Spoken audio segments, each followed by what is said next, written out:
Welcome back to the Innovation Theater. I'm Allison Croft. Our next demonstration this afternoon is with Dave Maurer of CPI. Hi, Dave.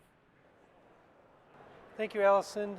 Thank you for having me here. Today we're going to talk about 4D clean and how that applies in your facility. So when we look at the definition of clean, if you look on Wikipedia, they don't really know what the definition of clean is. As they say on their website, clean doesn't exist. If you look on Google, it just talks about cleaning a facility to look clean. It doesn't talk about bacterias. And when you look at the CDC, they go into further detail about cleaning and disinfecting. This is what we're going to talk about is the best way to clean, especially as we're trying to remove bacteria. So one thing when we clean, we want to make sure we're removing the particles before we're disinfecting. And to do that, we're going to talk about some innovation. So we talk about cleaning in 4 dimensions, which we call 4D clean. That exists for cleaning the floors and above the floors from tabletops, desks, and walls, and things that are hanging from the ceiling. That's the 3rd dimension. The 3rd dimension is important because as the HVAC air is moving across a room, it's pushing the pathogens around a room. And as it does that, it's pushing the bad stuff and the good, as we've seen in the pandemic. We don't want the bad stuff coming, COVID for an example, circulating around the room. We want to remove those. An important part of that is the air. That's the 4th dimension. So the 4Ds of first the floor, second is above the floor, desks, walls, and countertops. And 3rd dimension, the ceilings, what's hanging from the ceiling, ceiling fans, vents, projectors, and most important, the 4th dimension of the air. So 4 things that we look at when we're innovating.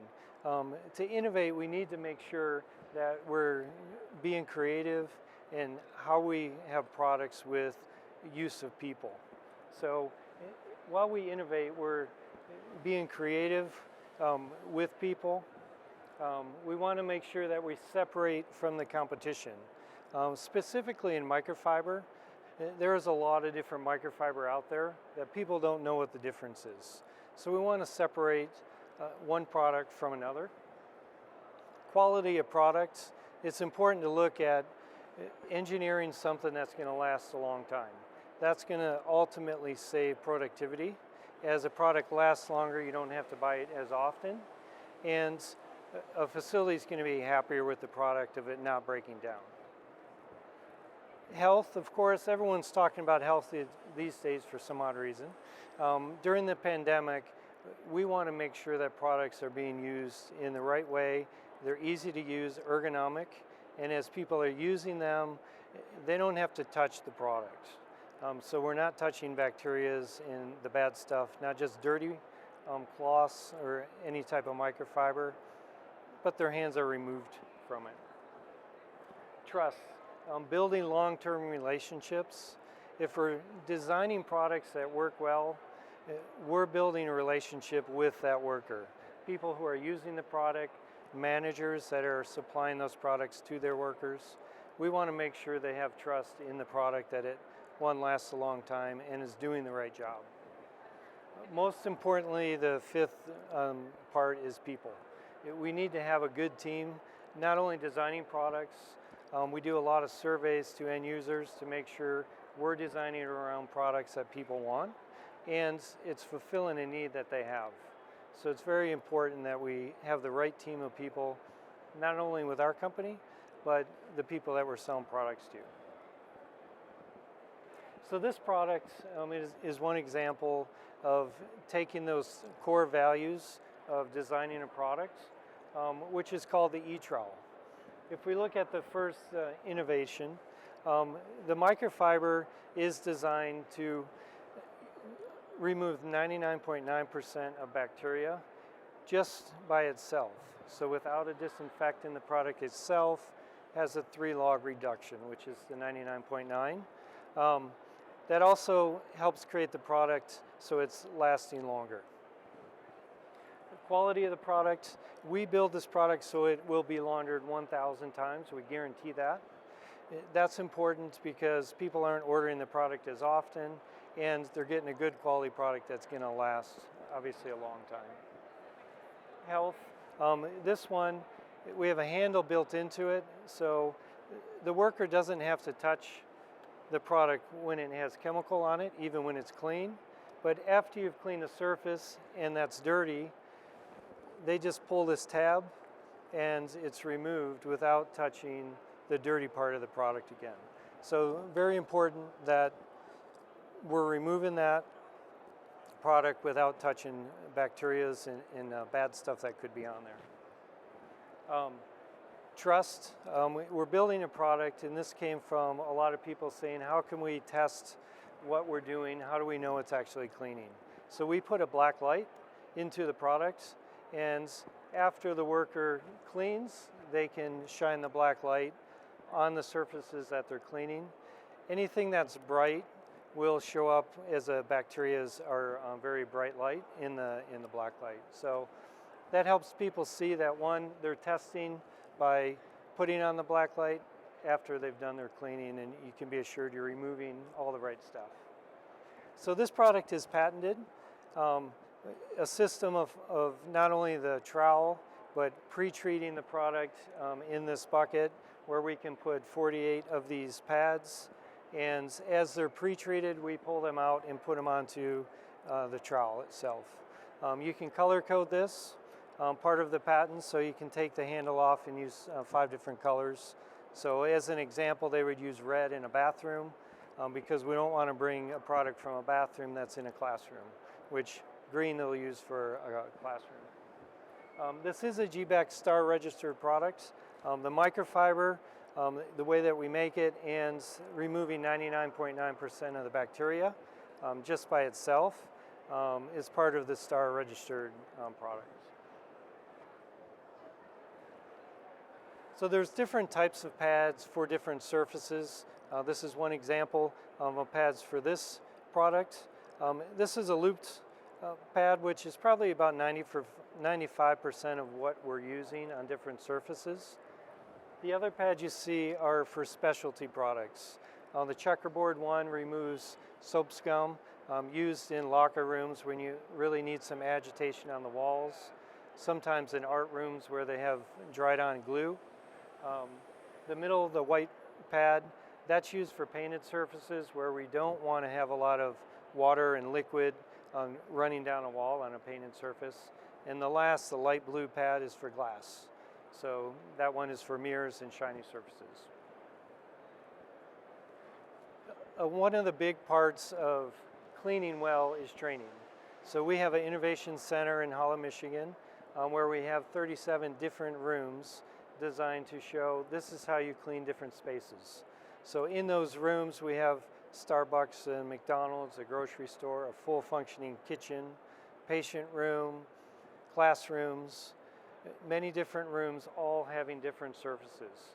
And those are typical of a surface in that industry. Like a Starbucks has tile where they're serving coffee, carpet on the other side where people are sitting down. Each of those are cleaned differently, and we have different products to show how to clean that surface. So we've partnered with GBAC to do training at the Innovation Center so people can come there and get an accredited training program through GBAC and ISSA. So what's next? We always want to be at the forefront of innovation. We've worked on a product using recycled PET, which is water bottles.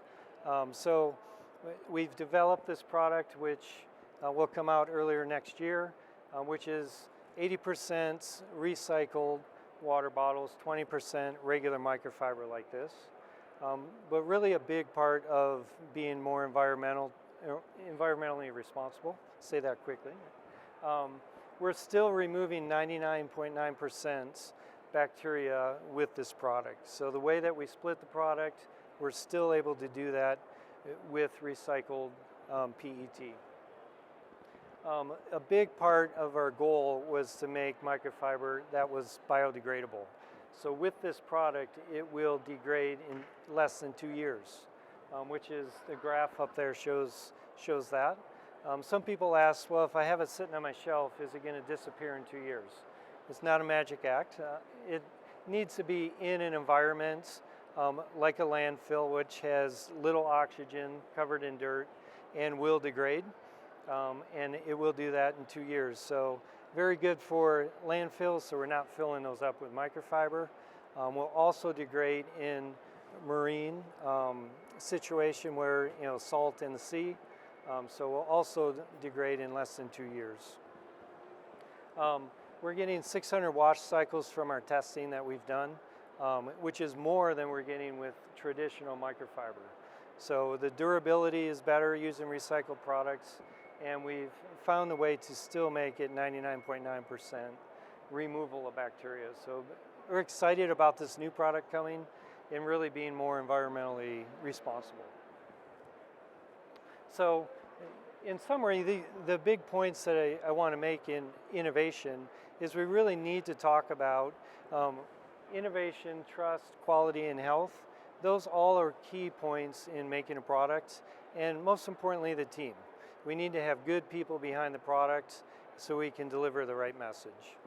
Dave, thank you for that presentation. Yeah, absolutely. That was fantastic. And really interesting what you're doing with the recycled water bottles. Yeah. That's pretty incredible. It's been exciting. Yeah, that's really exciting to see that It's one of those coming up. products you really don't know, is it going to go where you think? Sure. And as we've done our testing, it's been great to see getting the results that we were expecting. Yeah, absolutely. Yeah. So the pandemic certainly has changed the way that this industry functions. Yes. So how is this product being applied now since we've been through this last year and a half? Yeah, great point of really the most important thing is cleaning all of our major touch points. Mm-hmm. An example is in schools, where traditionally they're cleaning the floors and where it looks dirty, but we really want them cleaning the desks every day.